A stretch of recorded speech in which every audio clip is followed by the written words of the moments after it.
Bang! My neighbor hit the deck hard, on my own porch, blood blooming on his shirt, and before I could even get my head around what had happened there, she was. Helen Morrison, already dialing 911, already crying and shaking, and selling a story she'd probably been rehearsing in the mirror for weeks. I'd just stopped her from hurting Bryce worse. But in that moment, all I could think was how in the world did my peaceful lake retreat turn into the stage for the wildest crime drama in the county? Let me back up a sec, because trust me, you're going to want the full picture on this one. Name's Jim Torres. Yeah, that Jim Torres, the ex-FBI guy people whisper about in small towns like ours.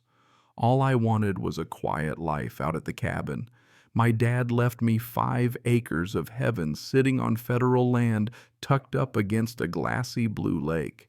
$1 million views, no mortgage, just loons, pines, and enough quiet to hear yourself think. What I didn't count on, meeting the most dangerous criminal of my whole career, and she lived right next door. You know that feeling when somebody new shows up and your gut goes full? DEFCON 1. That was me the first day Helen rolled in. Tuesday afternoon, black BMW sunglasses so dark you couldn't see her eyes. She looked like she was scouting locations for a soap opera, not moving into a lakeside community.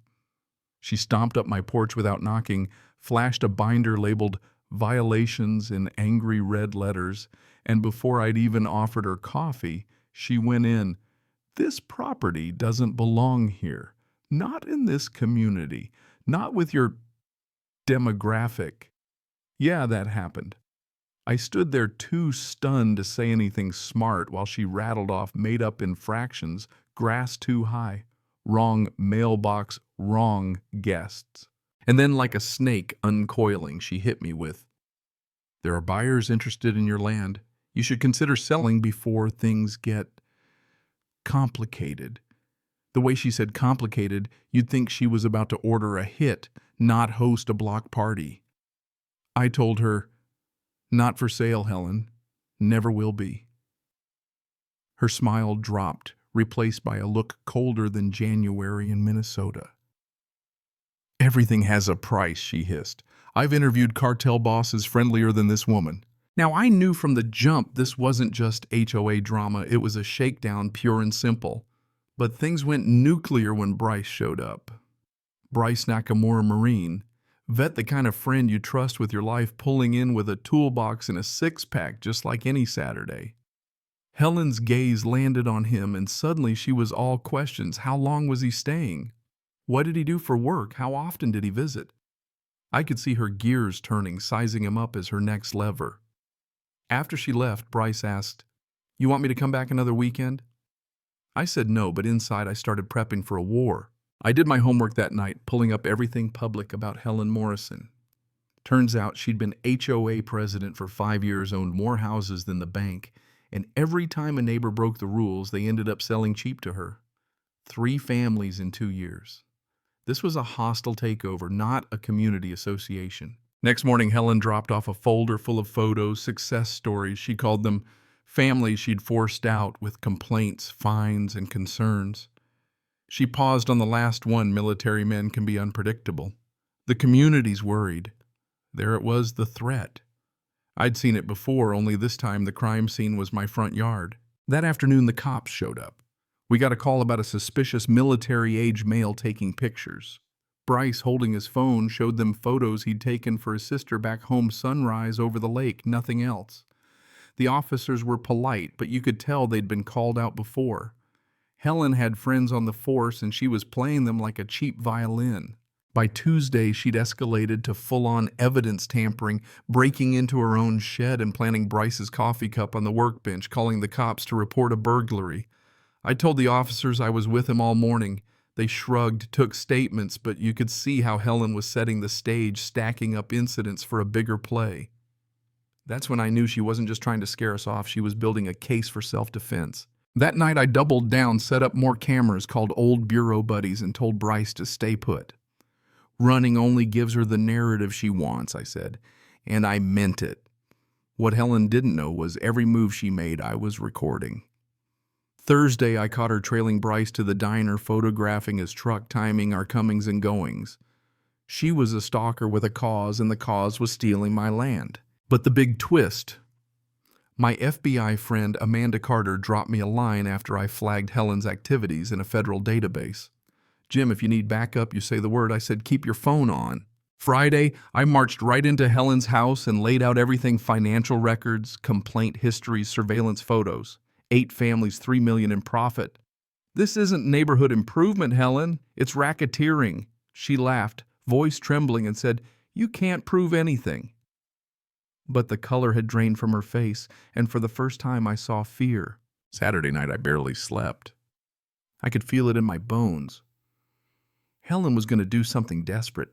I checked the cameras, called Amanda, and kept Bryce close. When Sunday morning dawned, you could cut the tension with a knife. Bryce was out on the deck, coffee in hand, when Helen came storming across the grass, gun drawn, shaking, eyes wild. I hit record on my phone and stepped out between them, yelling for her to put it down. She screamed that Bryce was trespassing, that we were criminals, that she was defending herself. And then she pulled the trigger. The crack split the air. Bryce went down, clutching his shoulder, and Helen started screaming, first at us, then into her phone, pouring out a story for the 911 dispatcher about being attacked by a dangerous military man. She paced, rehearsing, her tears delaying the call just long enough to nail her cover story. I pressed a towel to Bryce's wound, kept the camera rolling, and made my own call, not to the local cops, but to the feds.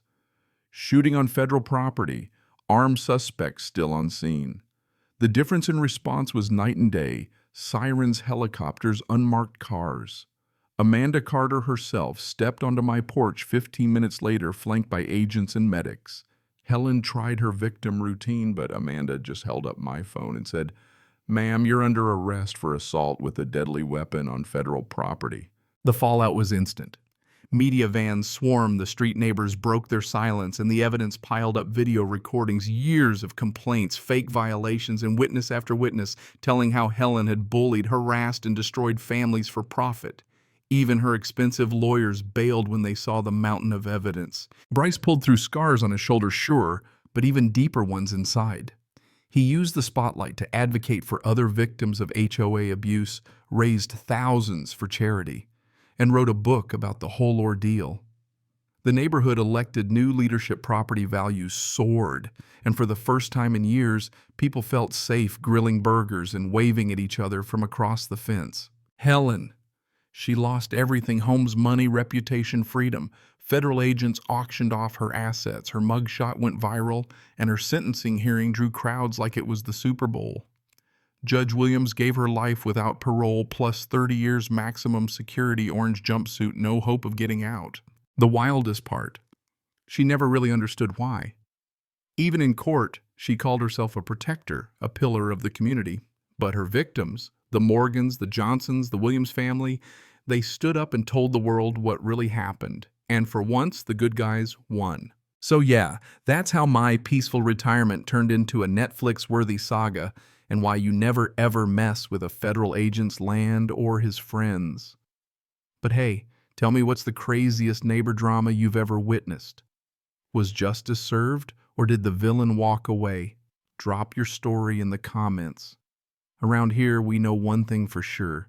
In the end, the truth comes out, and karma doesn't need an HOA to hand down the rules.